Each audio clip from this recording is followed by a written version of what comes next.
Hello friends, in the car again. But I wanted to do another little fairy video. Haven't seen another one yet. It's raining today, so they're probably hiding.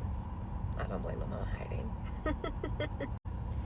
But I just wanted to talk about them in general because I forget that not everyone knows the basic concepts of real fairies.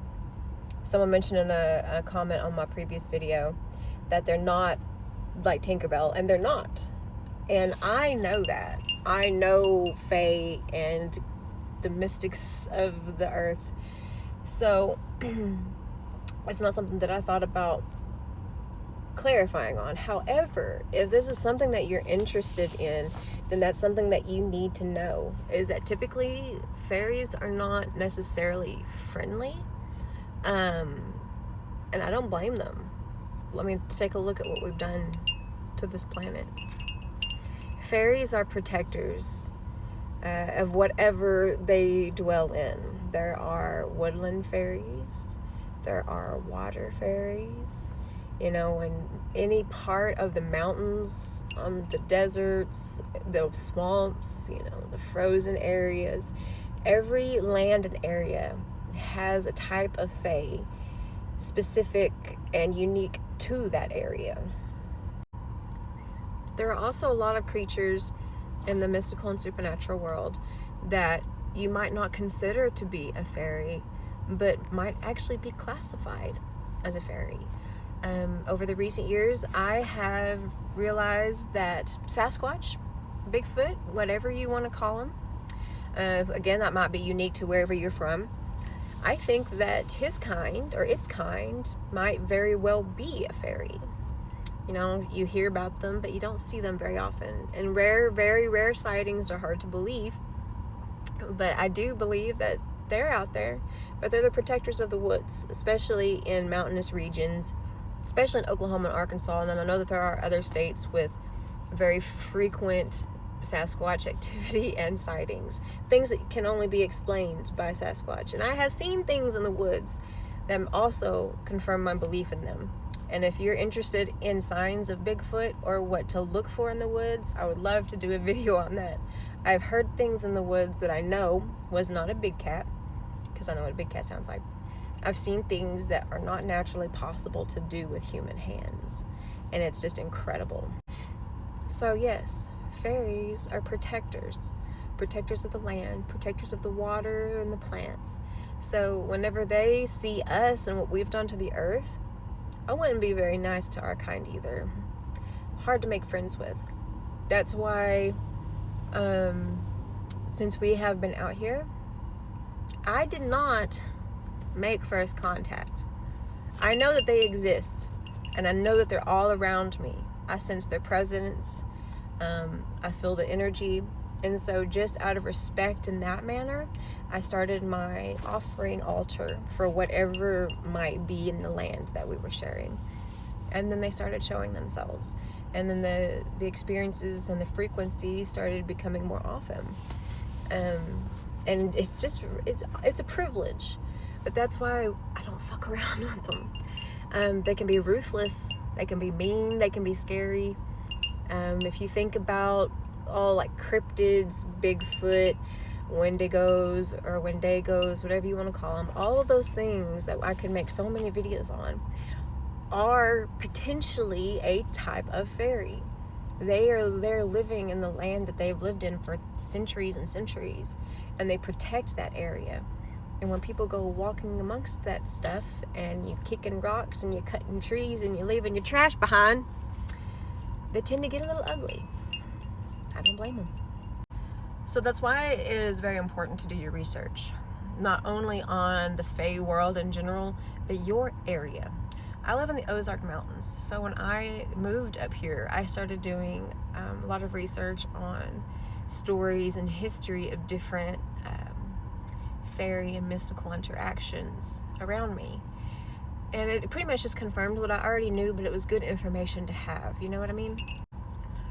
I grew up Choctaw, Native American, still am Choctaw, Native American, but I was very immersed in my culture as a child, And so I always grew up hearing about the little people.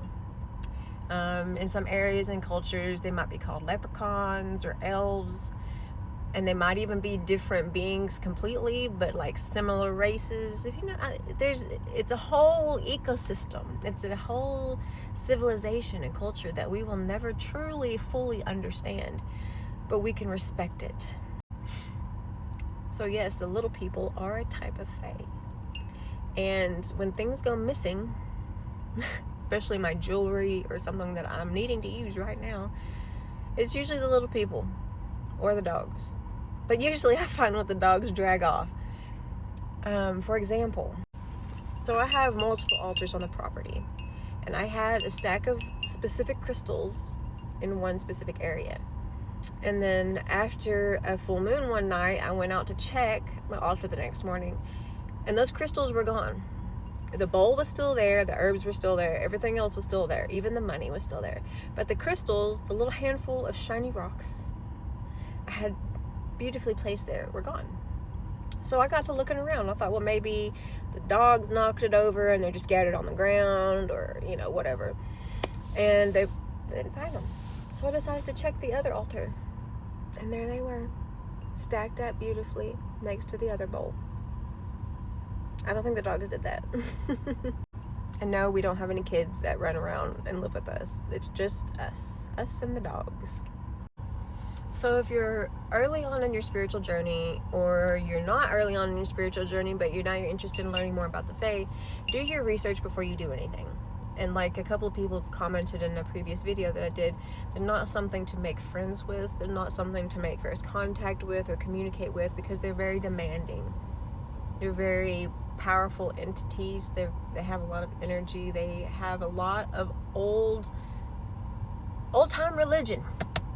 I guess that's the only way I can describe it, that they keep.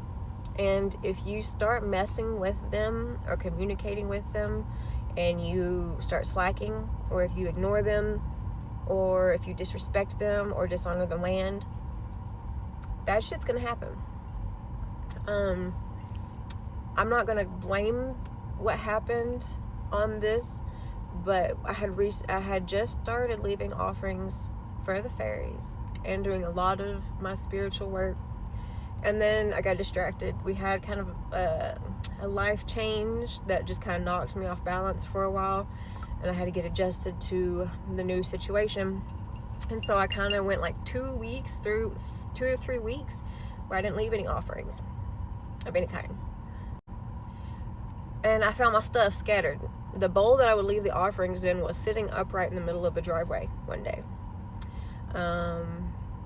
We had, when my dog had puppies, she had 10 healthy puppies, and one passed away, just one. And I know that happens, and I'm not saying it was the dog passed away because I didn't leave something for the Fae. But what I do think is that when you're dealing with very powerful things, there must be trade. There must be give and take. There must be reciprocation. There must be offerings and sacrifice. And if you're not willing to make certain offerings and sacrifices, then this isn't something you should dabble in. Okay? They're beautiful. The experiences are amazing, and it will blow your mind. But you have to be ready to go to places and to do things and to look within yourself on a level that you never have before. So that's a basic little, not a warning, but maybe just a little more realistic expectation of what you might deal with if you start dabbling or communicating with any of these things. I would love to do a video on the different types of faes and mystic creatures, and the more followers that I'm getting that seem to be interested in this, I might just do. So if you would like to see more content like this, or more elaborated content, or if you have questions about certain creatures or content, let me know. And love yourself today.